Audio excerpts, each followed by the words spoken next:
සාත්‍රයක් හරි හෝ වැරදි කියලා අපි කියන්නේ කොහොමද? අපි කාගෙන් හරි සාත්‍රයක් අහන්න ගියාම සාත්‍රය හරි නියමෙට කියුණා කියලා කියන්නේ කොහොමද? එයා අපි තුලම තියෙන දෙයක් පෙන්වුවොත් අපි කියමු මම සාත්‍රය අහන්න ගියා. ඔබ වහන්සේගේ පන්සල ඉස්සරහා මේ වගේ ගහක් තියනවා නේද? ගෙදර මේ ආවාස මේ වගේ කාමර තියනවා නේද? කියලා කියනකොට ඇත්තටම මම මාතුලට මං ඉන්න පරිසරයට ආදේශ කරගන්නවා. කියන දේ කියනවා වුණොත් හරි වුණොත් මං ඒ සාත්‍රය හරි කියනවද නැද්ද? හරි කියනවා. කියන දේ ආදේශ කරලා බලනකොට මට බලන්න තැනක් නැත්තම් ගැලපුණේ නැත්තම් කියනවද හරි කියලා නැහැ. එහෙම නැත්තම් තමන් ආවේ නැති වෙච්ච බඩුවක් හොයන්න නේද? කියලා ඇත්තටම තමන්ගේ සිද්ධිය කියනකොට කියුණා නම් හරි කියනවානේ. ඒ වගේ මේ අහන ධර්මයේ තමන් තුළට යොදාගෙන බලන්න. පච්චත්ත වේදිතබ්බෝ විඤ්ඤෝ නුවණැත්තන් විසින් තමන් කෙරෙහි දකින්නකොට පෙන්නකොට තමන් තුළින් පෙනුණු ඇත්තයි නේද මේ කියලා සක්කතෝ භගවත ධම්ම භාගතුන් වහන්සේ මනාවකට දේශනා කළා තියෙන එක සාත්‍රය හරියට කියලා තියෙනවා වගේ. එහෙමයි බුදුරජාණන් වහන්සේගේ ධර්මයේ ගුණ දැන පැහැදීම යුක්ත වෙන්නේ. ලෝක නිරෝධය නැත්තම් දුක්ඛ නිරෝධ වූ නිවන හැම වෙලාවෙම හසු වෙන්නේ හමු වෙන්නේ ගෝචර වෙන්නේ ප්‍රඥාවටයි නුවණටයි.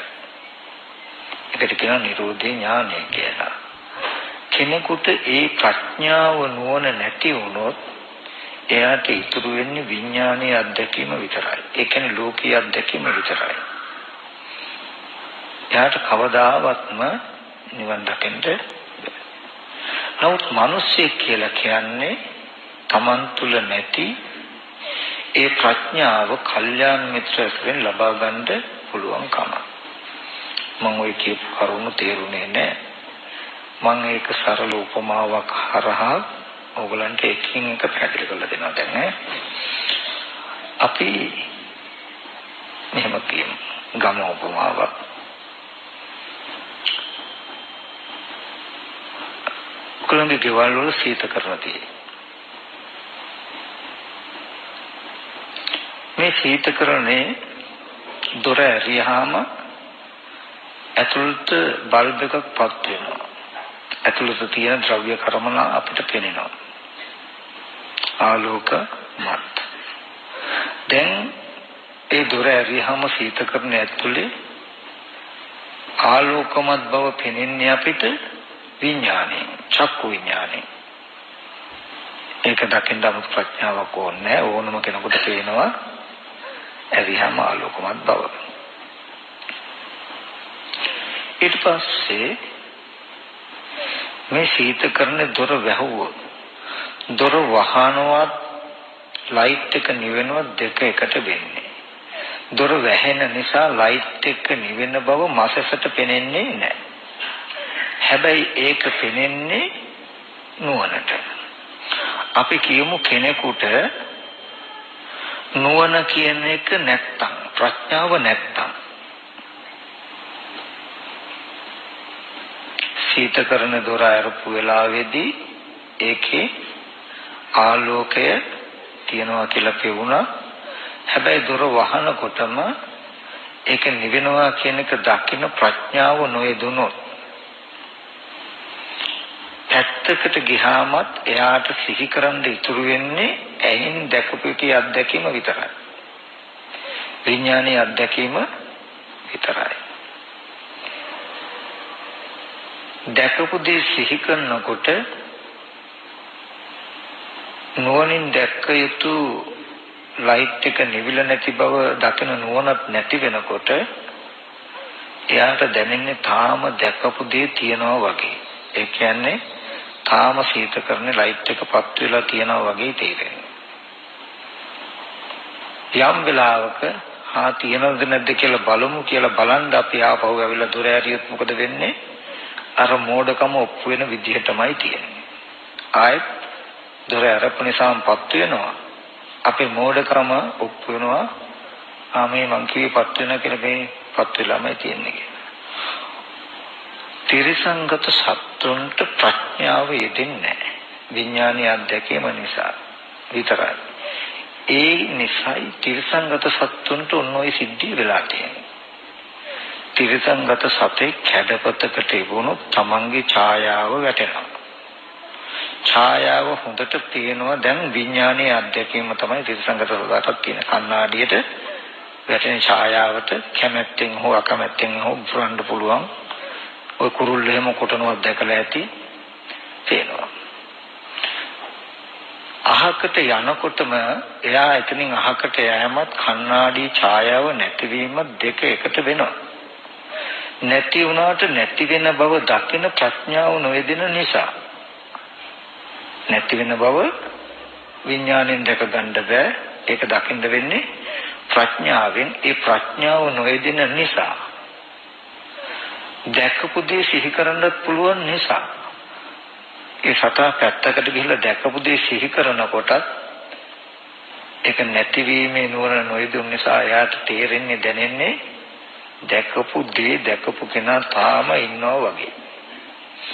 ඒ හින්දා බලන්න කියලා ආපහු කණ්ණාඩිය ගාවට ආවොත් ආයෙත් ඔප්පු වෙන්නේ තමන්ගේ මෝඩ මනසමයි. ආයෙත් කණ්ණාඩියේ ඉන්නවා වගේ. ආයෙත් අහකට යනකොටම නැති වුණාට ආයෙත් නිරෝධ ඥානෙ එයාට යෙදෙන්නේ නැහැ. ඇහෙන් බැලුවත් තව කෙනෙක් ඉන්නවා. හිතෙන් හිතුවත් තව කෙනෙක් ඉන්නවා.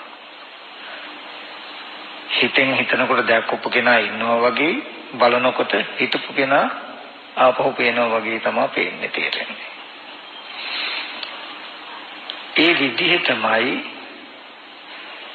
ප්‍රඥාව නොයදුණු සීතකරණේ ආලෝකය ඉවත් වෙනකොටම දොර වැහෙනකොටම ආලෝකය නැති වෙනවා. නමුත් නැති වෙන බව දකින්න නුවණ නොයදුනොත් එයාට ඇති බවමයි තියෙන්නේ. ඒ ඇති බව නිසා මහපොව බලන් දැවිලා බැලුවොත් ආයෙත් තේන්නේ තමන්ගේ මෝඩකම ඔප්පු වෙන විදිහ තමයි. හිතින් හිතුවත් එහෙන් බැලුවත් මේ සීතකරණේ නිවිච්ච වෙලාවක් එයාට හම්බෙන්නේ නුවණ නැති කෙනාට. රෑ දවල් දෙකේම හැම වෙලාවෙම මේ ලයිට් එක පත් වෙච්ච කමකින්මයි යාට තේරෙන්නේ දැනෙන්නේ. කිසි වෙලාවක ලයිට් එක නිවෙනවා නමුත් හම්බ වෙන්නේ නැහැ. කණ්ණාඩි ඡායාව ඇති වෙලා නැති වෙනවා නමුත් හම්බ වෙන්නේ ආරයට. ඒ වගේ නුවණ නැති කෙනෙක් හිටියොත් අපි කිව්වොත් සීතකරණ දොර වහපු ගමන්ම ලයිට් එක නිවෙනවා කියලා කීයටත් එයා පිළිගන්නේ නැහැ. ඇයි යාට දකින්න වෙලාවට පත් වෙලා වගේ පේනවා. අහකට යනකොට දකින්න නුවණක් නැහැ. සීතකරණ දොර වහනකොට ලයිට් එක නිවෙනවා කියලා අපි කිව්වට අපේ වචන පිළිගන්නේ නැහැ. ඒ වගේ වෙලාවකදී අපිට වෙනවා මේක ලයිට් එක නිවෙනවා කියලා කියන්නේ නිකන් නෙමෙයි සහේතුකයි මේක කියලා සහේතුක බව ඔප්පු කරන්න වෙනවා එයාට. අදහිමකින් ගන්න එපා. අහකට යනකොට මේ බල්බ් එක නිවෙනවා කියලා කියන්නේ නිකන් වචනයක් හින්දා නෙමෙයි. ඇත්ත ඇති හැටි වෙන එහෙම ධර්මතාවයක් තියෙනවා. ඒ නිසායි කියන්නේ ඒක සහේතුකයි. මෙහෙ එන්නකො කියලා එකගෙන ගිහිල්ලා එයා ඉද්දිම සීතකරණ දොර ඇරලා ඉන්නන්න වෙනවා. මෙන්න මේ බලන්න මේ දොර ආයිනේ තියෙනවා එබෙන වර්ගයේ බොත්තම. මෙන්න මේ දොර වහනවා කියලා කියන්නේ මෙන්න මේ බොත්තම ටිකෙන් ටික මෙහෙම එබෙනවා. එබුණු ගමම මේ බල්බ් එක නිවෙනවා. ආපහු දොර අරිනවා කියන්නේ බොත්තම එළියට එනවා. එතකොට බල්බ් එක පත් වෙනවා කියලා දොර ඇරලා තියෙද්දි අතින් අර බොත්තම උබල පෙන්වන්න වෙනවා. නැති නුවණ අල්ලලා දෙන්න වෙනවා සහේතුක. මෙන්න මේ නිසයි මේක කියන්නේ කියලා. එතකොට එයාට ඇති බවක තිබුණත් අනුමානෙට මේ හේතුව නිසා එහෙනම් මේක නිවෙනවා තමයි කියලා නිරෝධී ඥානය හිතට නගා ගන්න පුළුවන්. එහෙම නොපෙන්නුවොත් කිසි දවසක මේ බල්බ් එක නිවෙනවා කියලා ඇදහිම් මාත්‍රයකටවත් එයාව ගේන්න බෑ. තේරෙනවද? ඒ වගේමයි අපේ ජීවිතේ තියෙන කතාවක් තියෙන්නේ. ඇහැ කන දිව නාසය ශරීරය කියන මේ පංචේන්ද්‍රයන්ට ගෝචර දේවල් ආරම්භය හිතින් කීන් කිරින් කරන්ට ලෝකෙ තුල ජීවත් වෙන්න අපි දන්නවා අපිට දක්ෂයි අපිට පුළුවන්. ඒත් අපේ මට්ටමට ලෝක නිරෝධී දුක්ඛ නිරෝධී නුවණ අපිට නැහැ. ආයතන නිරෝධී අපිට නැහැ. අපි කණ්ණාඩියකට එපුණා වගේ සීත කරන දොර ඇරියා වගේ ඇහෙන් රූපයක් දැක්කොත්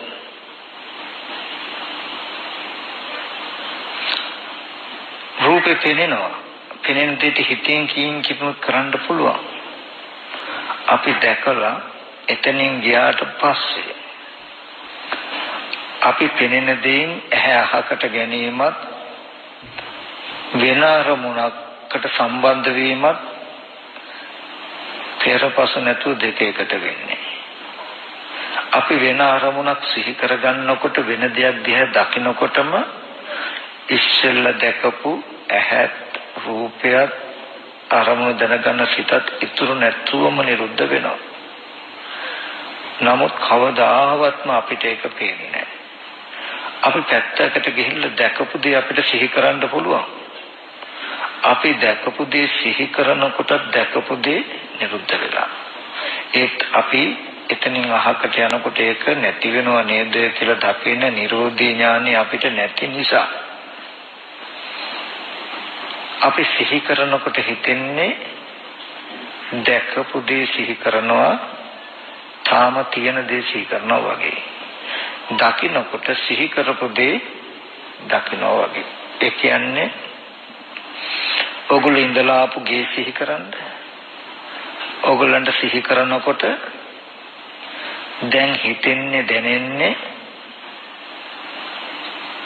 ඒ සිහි කරපු ගේ තියනවා වගේ. තියෙන හින්දා එතෙන්ට අපි යනවා හොයාගන්න.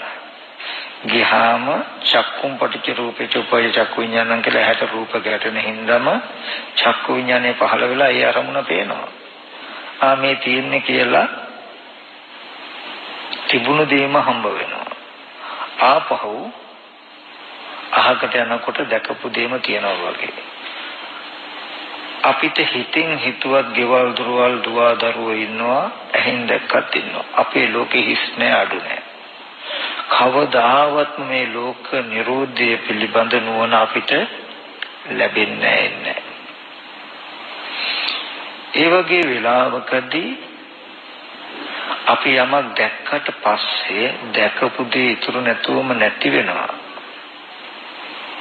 ආපහු එක දකින්න හේතු යෙදුනහම ඒක පෙනෙන්නේ කියන කාරණාව බුදුරජාණන් වහන්සේ අපිට සහේතුකව පෙන්නනවා. අපි කීයටවත් එක පිළිගන්නේ නැති නිසා රසීත කරන ලයිට් එක වගේ බුදුරජාණන් වහන්සේ එකින් එක ඇහැට රූපයක් පෙනෙන්න තියෙන හේතු ටික පෙන්නනවා. චක්කුම් පටිච්ච රූපේට උපදී චක්කු විඥානං තින්න සංගති පස්සෝ කියලා ඇහැට කියන්නේ අපිට රූපයක් පෙනෙන්න හේතු වෙන්නේ ඇහත් රූපය චක්කු විඥාන කියලා මේ ටික නිසා පෙනෙනවා. ඊට පස්සේ අපි මනෝමය යමක් සිහි කරනකොට පෙන්වනවා එතන දැන් තියෙන්නේ මනෝ පටිච්ච ධම්මේච උපජ්ජති මනෝ විඥාන. මේ ප්‍රත්‍ය පෙන්වන්නේ ඇයි? ඇයි චක්කුම් පටිච්ච රූපේච උපජ්ජති චක්කු විඥාන තින්න සංගති පස්සෝ කියලා දේශනා කරන්නේ? ඇයි මනෝ පටිච්ච ධම්මේච උපජ්ජති මනෝ විඥාන කියලා දේශනා කරන්නේ? ඒ අරමුණක් උපදින්න ඒ අරමුණක් එක්ක ජීවත් වෙන්න හැසිරෙන්න හේතු වෙන හේතු ධර්මතා ටිකයි පෙන්වන්නේ. එතකොට මනෝ විඥානය චක්කු විඥානය කියලා සිත් දෙකක් එකට තියනවද? නැහැ. ඔගොල්ලෝ දැන් gedara සිහි කරගත්තොත් දැන් ওই සිහි කරනවා කියන තැන බලන්ද එතන තියෙන ධර්මතාව මොනවද කියලා හොඳට බැලුවොත් මනෝ පටිච්ච ධම්මේච උපජ්ජති මනෝ විඥාන කියන හේතු ටික තියෙනවා. මනස ධර්මාරම්මනත් නිසා මනෝවිඥානය. ඔය මනෝමයෙන් උපන්දපු දැකපු දේ සිහි කරගත්ත සිද්ධියට ඕගොල්ලෝ තියෙන දේ සිහි වෙනවා කියලා රැවටිලා ඉන්නේ. ඊට පස්සේ ඇහැට පෙනෙනකොට චක්කුම් පටිච්ච රූපේච උපදී චක්කු ඥාන තින්න සංගති පස්සෝ. ඇහැට පෙනෙනකොට මේ සිහි වෙච්ච දේ තියෙනවා කියලා රැවටිලා ඉන්නේ අපි. මේ දෙපැත්තට රැවටෙන තාක් නිත්‍ය සංඥාව අතහැරෙන්නේ. අපිට අනිත්‍ය තේරෙන්නේ නැත්තේ මොකද? අර තිරසංගත සතාට කණ්ණාඩියේ ඡායාව අනිත්‍ය වෙන බවක් තියෙද? එහෙන් බැලුවා තව කෙනෙක් ඉන්නවා, හිතෙන් හිතුවා තව කෙනෙක් ඉන්නවා. නුවණ නැති කෙනාට සීතකරණේ ලයිට් එක නිවෙන දවසක් තියෙයිද? එහෙන් බැලුවත් තියෙනවා, හිතෙන් හිතුවත් තියෙනවා. එතකොට ඒ ලෝකය ආලෝකයේ නිට්ටය වෙලා තියෙන්නේ. ඒ ඡායාව නිට්ටය වෙලා තියෙන්නේ මොකෙන්ද? අවිද්‍යාවට. ඔබටත් මටත් අම්මා තාත්තා අයියා අක්කා දුව පුතා ගෙවල් දොරවල් යාන වාහන ඉඩකඩම් එක ජීවත් වෙන්න පුළුවන් වෙලා තියෙන්නේ ඒ අවිද්‍යාවට පිංසිද්ධ වෙන්නේ. වෙන මුකුත් නෙමෙයි. අපේ ජීවිතයේ සහේතුක මේ සිද්ධිය හඳුනා නොගන්නකම නොදකිනකම. නරුණු අම්මා සිහි වුණා කියනකොටම අම්මා සිහි වෙනකොටම දැන් මෙතන තියෙන්නේ සිහි වෙනවා කියන තැන මනෝපටිච්ච ධම්මේ උපජ්ජති මනෝවිඤ්ඤාණ තින්න සංගති පස්ස. මනසින් ධර්මාරම්මණයන් සීකරගත්තකම නේද කියලා දැක්කනම් නැතිවෙච්ච අම්මව ඇත්ත වෙලා අඬන තත්වයට යන සිතුවිලි වැල් යන එක නතර වෙනවා. මෙතන සිහි කරගන්න බැරි වෙනකොටම ඔගොල්ලෝ අතීතේ ඉන්නේ දැකපු තැන. කෙලින්ම අම්මවම වෙලා අඬනවා හෝ විලාප දෙනවා. නරුණු දරුවමම සිහි වෙලා අඬනවා විලාප දෙනවා. ඊට පස්සේ ඇහෙන් දැක්කොත් දැන් චක්කුම් පටිච්ච රූපේච උපදී චක්කු විඥාන සංගති පස්සෝ. දැන් මේ චක්කු සම්පස්සයක් සිහි කරපු එක මේකට අයිති නෑ. සිහි වෙන එක පෙනෙන එකටත් පෙනෙන එක සිහි වෙන එකටත් ගැට ගහන මෝඩකම අයින් වෙන විදිහට එතන ආයතන ටික හඳුනා ගන්න ඔබේ සිහිය නොවන යෙදුනොත් මේ මුළු මරණයෙන් පස්සේ නෙමෙයි මේ දැන් මේ මොහොතේ කරන්න පුළුවන් මේ මොහොතේම සියලුම ජීවිතේ දුක ගෙවෙනවා. ඔබට එක දර්ශනයක්වත් අඩිය තියන්න බෑ දුක පැත්තට මේ නුවණ තිබුණොත්. ඔතන අඩිය තියාගන්න බැරි වෙන හැම මොහොතකම අපි ඉන්නේ ජාති ජරා මරණ ශෝක පරිදේව දුක්ඛ දෝමන සුපායස කියන මේ 11 ගින්න මැද. ඉතින් මේ සම්මා දිට්ඨිය කියලා කියන්නේ නිවැරදි දැකීම කියලා කියන්නේ මෙන්න මේ ඇත්තට. මේක තමයි ඇත්ත ජීවිතේ. අතීතේ නිරුද්ධයි.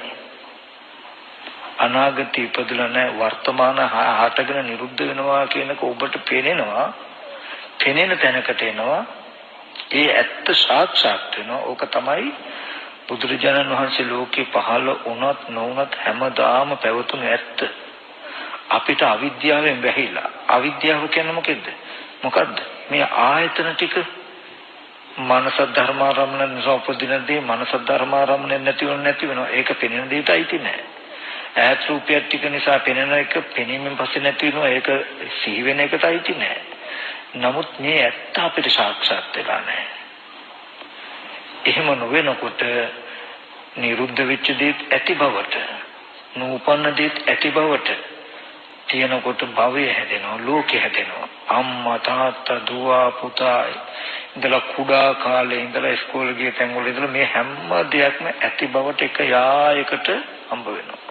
මේ ලෝකේ නෙමේ තුන් ලෝකෙම ලෝකයේ ගොඩ නැගිලා තියෙන ඔන්න ඔය වගේ මෝඩකමක් තුල. මේ මෝඩකම ගෙවෙන විදිහට මේ ආයතන ටික හඳුනා නොගන්නාකම ඇතිතාක්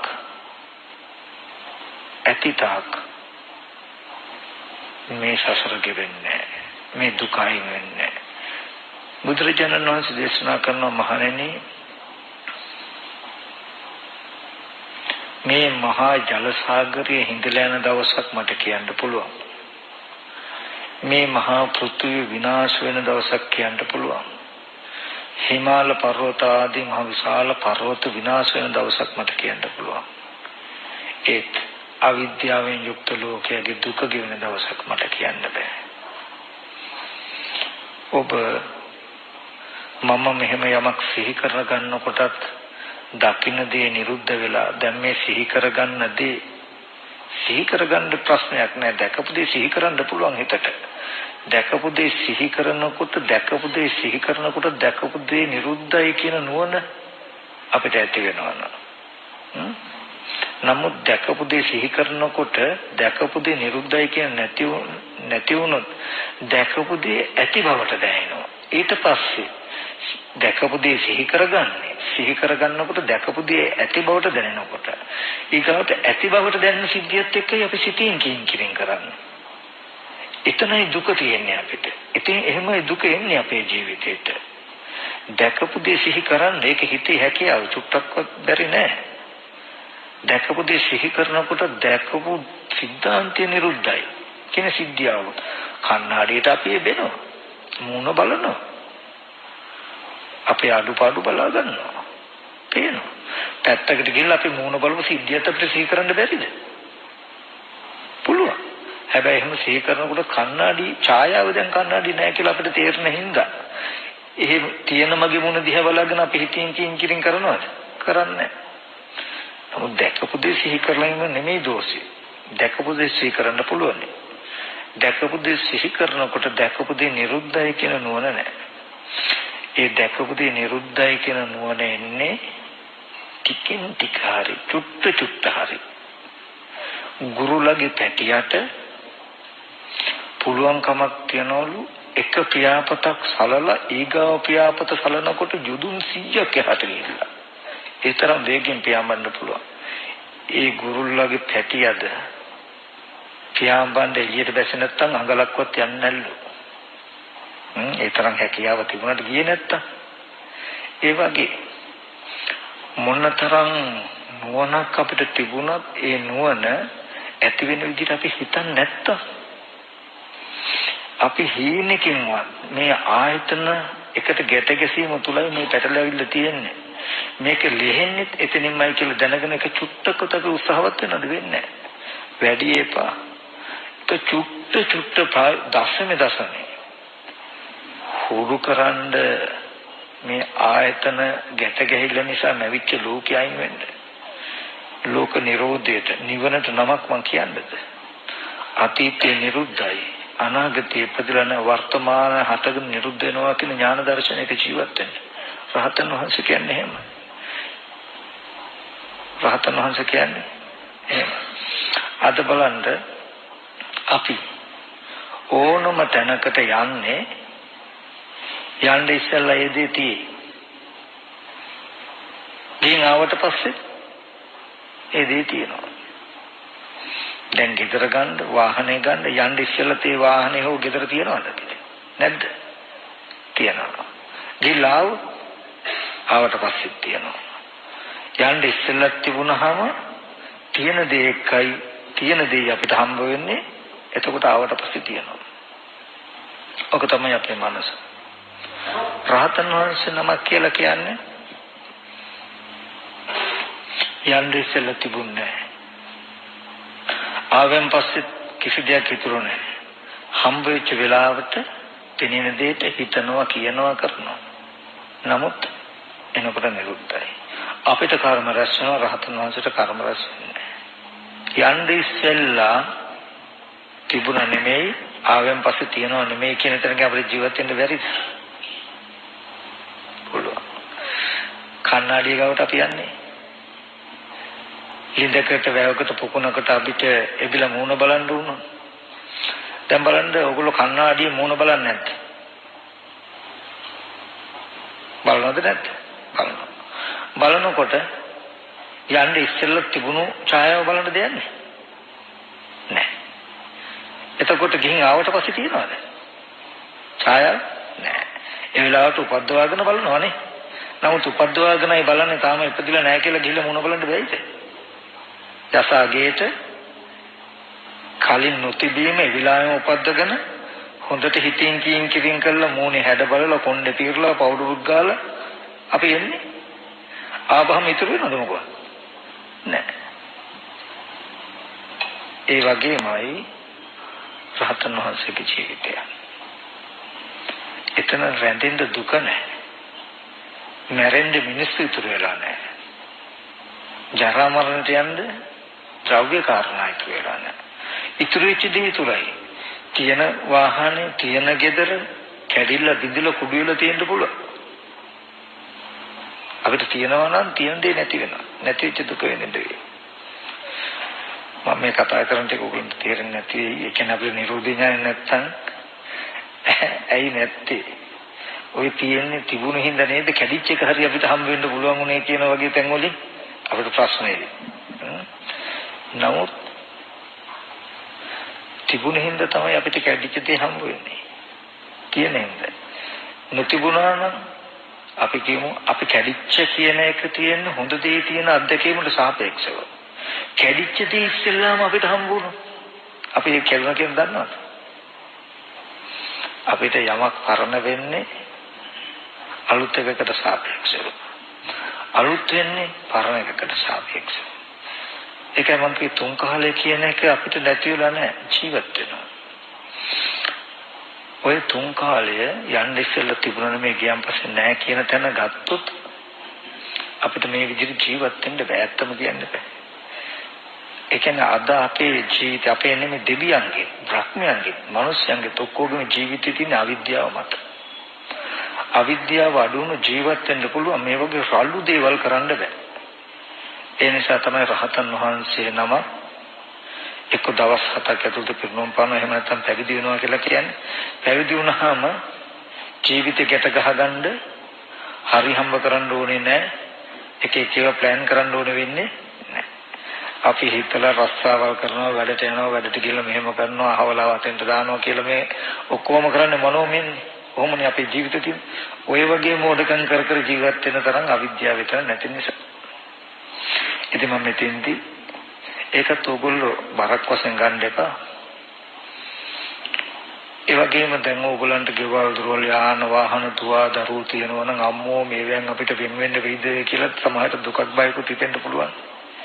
ඔකට කියන අනුපාද පරිතස්සන කියලා. මුද්‍රජන සාරි ලස්සන නම් දීලා තියෙනවා. ඒකට කියන මොකද්ද? අනුපාද පරිතස්සන. ඒ කියන්නේ අතහැරෙන්න වෙයි කියලා අතහැරීම ගැන බයක් හිතෙනවා. මගේ දරුවා ඒකට නැති වෙයිද? ගෙදර නැති වෙයිද? මේ රස්සාව නැති වෙයිද? එහෙනම් ඔය එකක්වත් අයින් කරන්න එපා.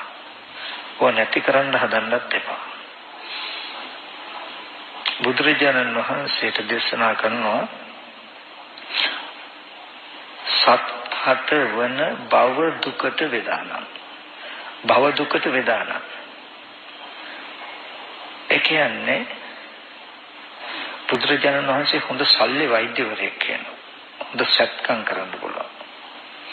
අපේ කකුලක කටුවක් ඇඳලා තියෙනම් කකුලේ ඇඳලා තියෙන පොඩි කටුව ගන්න උනත් ඒක එහාට මෙහාට පාදනකොට අපිට කොච්චර රිදෙයිද? පෙන්නනවා ඒ වගේ නෙමෙයි.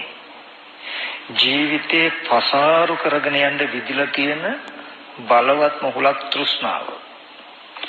ඒ තෘෂ්ණාව නැමැති හුල කිසිදු වෙහසක් කිසිදු රිදුවක් නැතුව ගලවලා දානවා. ඒ කියන්නේ දුව දරුවෝ ගෙවල් දොරවල් යාන වාහන ඉඩකඩම් විතර නෙමෙයි තමන්ගේ ජීවිතේ පවා. ඒවෙන් බැඳිලා තියෙනවා නම් ඕගලන්ට කිසිදු වෙහසක් නැති වෙන විදිහට ඉබේම ඕගලන්ගේ ජීවිත ඒ බැඳීම් වලින් අයින් කරනවා. චුට්ටක්වත් දැනෙන්නේ නැහැ වෙහසක්. දැනෙන්නේ නැති විදිහට. ඒක උපායයක්. අනේකේහි උපායේහි නරදම්මේ දමේච. නොඑක් උපායන්ගෙන් මනුෂ්‍යයන්ව দমনය කළා. පුරුෂ ධම්මසාරති අස්සය දක්ෂ අස්ත්‍යාචාරවරු අස්සය দমনය කරනවා වගේ. හස්තාචාරවරු කියලා කියන්නේ අලින්ව দমনය කරනවා. පුරුෂයෝ দমনය කරන්නේ රියදුරෙක් වගේ කියලා පුරුෂ ධම්මසාරති කියන්නේ. හැබැයි සිද්ධ නැතු. ඕගලන්ට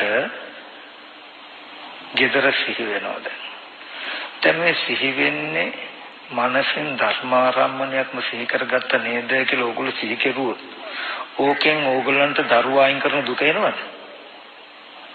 gedara dora ඉඩකඩම් අයින් කරන දුක වෙහස එනවද? ඒ කාටවත් ඕගොල්ලෝ වෙනස කාටවත් අසාධාරණයක් කළා තියනවද? දැන් gedara සිහි වෙනවා කියන එක මනසෙන් උපන ධර්මාරම්මණයක් නේද කියලා හඳුනගන්න එක විතරයි කරන්නේ. ඕකෙන් ඕගොල්ලෝ කාටද කළ හිංසාව? කාටද කළ වැරද්ද? කළා තියනවද? නැහැ. ඒකෙන් කිසි දෙයක් අයින් කරන අපහසුකමක් තියෙද? නෑ, උච්චතයි වනේ. අන්න ඒ වගේ ටිකක් ඕගොල්ලෝ කර ඉන්න. සියලු සංයෝජන බඳුම් අයින් වෙලා ජීවිතේ සීත භූතෝස්මනි භූතෝ මම නියුනේ වෙමි සිසිල්ලුයේ වෙමි කියන තැනකට ජීවිතේපත් වෙලා තියෙන්නේ. කිසිදු කෙනෙකුට ඕගොල්ලෝ උසාවත් දුකක් නොවන විදිහට, ඒ නිසා ඕගොල්ලන්ට දුකක් නොවන විදිහට ජීවිතේ දැහැමිව සංයෝජනයෙන් මිදලා තියෙන්නේ. ඉතින් ඒ නිසා මේ ආයතන ටික එකට ගැටගැසීමෙන් හැදෙන ලෝකයේ තුල දුක් විඳින්න මෙන්න මෙච්චරයි කියලා කියන්න බැරි තරම් කාලයක්. ඒ ටික පෙන්වන්න ශාස්ත්‍රුන් වහන්සේ නමක් හම්බ නොවුණු නිසා බුදුහාමුදුරු ලෝකේ පහළ වෙලා පෙන්වෙයි වෙන මොකුත් නෙමෙයි. ඔබෙත් මගේ ජීවිතය තුල හැමදාම එක තැනක පල් වෙන එකාකාරී ලෝකයක් හම්බ වෙන, දැක්කපු දේම නැවත නැවත හම්බ වෙන මේ මානසික මට්ටම හැදෙන මෙන්න මේ ආයතන පටලැවිල්ල පෙන්වන්න විතරමයි බුදුරජාණන් වහන්සේ පහළ වෙන්නේ. ඔච්චරයි. හැබැයි කොච්චර අපේ සංයෝජනේ බලවත්ද කියනවනම් අද දවසේදී අපිට හිතන්නවත් ඉඩ දීලා නැහැ මේ මනෝපරිච්ඡ ධම්මේ චුප්පජිති මනෝ විඥානං කියන ටික හිතන්නවත් ඉඩ දීලා නැහැ. සිහි වෙලා ඒකට හිතින් කින් කළා එක්ක ඇලිලා එක්ක තරහ වෙලා ඉවරයි අපි. එච්චර වේගයි අපේ කෙලෙස් වල ක්‍රියාකාරීත්වය. ඇත්ත gedara කියලා දරුවා කියලා සිහි කරගන්න කම මනස ධර්මාරම්ම මනෝ විඥානය. ඒ ඇත්ත සිහි කරගන්නවත් අද ඉඩ නැහැ. ඒ සිහි කරගත්ත කෙනා හෝ දේ තියෙන දෙයක් වෙලා තියෙන දෙයක ඇලිලා ගැටලා ඉවරයි අපි. එච්චර වේගවත් කෙලෙස්. ඒ නිසා මෙන්න මේ ඇත්ත පෙන්නලා පෙනෙන දේ හිතෙන දෙයට, හිතෙන දේ පෙනෙන දෙයට, ඒ ආයතන දෙක ඇහෙන දෙයට ගැට ගන්න නැතුව එතන හඳුන ගන්නකම විතර විශේෂයෙන්ම මන ආයතනය අල්ල ගන්නට ඕනේ. මේ සිහිනවන යොදා ගන්නට ඕනේ. කිසිම වෙලාවක ඇහැයි කනයි අතර, නාසයයි ඇහැයි අතර මේ ආයතනයක අතර සම්බන්ධතාවක් නැහැ. ඇහෙන් යමක් දැක්කට පස්සේ ඒක මනෝ විඥාණයට ගිහිල්ලා මනෝ විඥානය හරහම යාපහුව අනිත් ආයතනයට සම්බන්ධ වෙනවා. මනෝ විඥානය කියන තැනින් අල්ලගන්න අපිට සිහිනවන නම් ආයතන ටික ඒකාබද්ධ වෙච්ච ලෝකේ නැවෙන්නේ. අපි දුරකථන දෙකක් තිබුණොත් දැන් මං අතේ තියෙන මේන ස්වාමීන් වහන්සේලා අතේ තිබුණොත් කොච්චර ළඟද? මම මේ ෆෝන් එකට කෝල් එකක් ගත්තොත් කොච්චර ළඟ වුණත් මේ ෆෝන් එකේ කෝල් එක අරකට එන්නේ. කෙලින්ම දුරකථන මධ්‍යස්ථානටම ගිහිල්ලා එතනම එනවා මිසක. ඒ නිසා යාට පුළුවන් ඕන එකක් පරිහරණය කරන්න අපි දෙන්න අතර කෝල් ගන්න එක ඕ නැති එක ඒ ආයතනෙට පුළුවන් පාලනය කරන්න. මොකද ඒ හරහා අපිට මේ හැම සම්බන්ධයක්ම කරන්න වෙන්නේ. ආයතනයේ සම්බන්ධය නැතුව අපිට දුරකථනයේ හරහා එකෙන්කට සම්බන්ධ වෙන්න තිබුණේ නම් ආයතනෙට කිසි දෙයක් කරගන්න පුළුවන්කම ලැබෙන්නේ. ඒ වගේ මෙච්චර ළඟ තිබුණා. ඇයි නාසය කනයි නාසය මේ ආයතන වල මුඛාණ්ඩ බෑ. ඔක්කොම පෙනෙන දේ ගැන හිතන්න හෝ පෙනෙන දේ ඇහෙන ශබ්දයට බඳින්න හෝ ශබ්ද ඇහෙනදී බලන් යන්න හෝ නම් මන ආයතනේ හරහම තමයි තියෙන්නේ. එතන අල්ලගත්තොත් දුරකථන මධ්‍යස්ථානයේ වැඩට ගියොත් හරි මේ ඔක්කොම දුරකථන ටික පාලනය කරන්න පුළුවන්. ලක්ෂ කෝටි ගණනක් තිබුණත් එක බොත්තනේ ඔබන්න පුළුවන්. ඔක්කොම අක්‍රිය වෙන්න එක බොත්තම ඔක්කොම සක්‍රිය කරන්න පුළුවන්. පුළුවන්ද දෙයිද? පුළුවන්. ඒ වගේ ආයතන 6ක 6 ඇතුළේ කොච්චර නිමිති තිබුණාද? එක බොත්තම ඔක්කොම සක්‍රිය කරන්න පුළුවන්, අක්‍රිය කරන්න පුළුවන්. මන ආයතන. ඉතින් ඒ වගේ හැම වෙලාවෙම අතීත මරුණු අතීතයේ සිහි කරන සිද්ධාන්ත මනෝමමයි. පංචායතෙන්ට ඇහැ කන දිව නාසය ශරීරය කියන පංචායතෙන්ට අතීතයේ සිහි කරන්න බෑ. නූපන්න අනාගතේ හෙට තව ටිකකින් හෝ මොනවා හරි කරන හැම දෙයක්ම අනාගතේ මනෝමමයි. ඇහැ කන දිව නාසය ශරීරය කියන පංචායතෙන්ට බෑ. පංචායතනේ පිරිසිදු වර්තමානයක් මන ආයතනට වර්තමානයේ තියෙන දෙක සම්බන්ධ වෙන්න පුළුවන්, අතීතයට පුළුවන්, අනාගතයට පුළුවන්. විඥානයේ මායාවක් කියලා කියන්නේ මෙයා තමයි ඔක්කොම වන්නේ.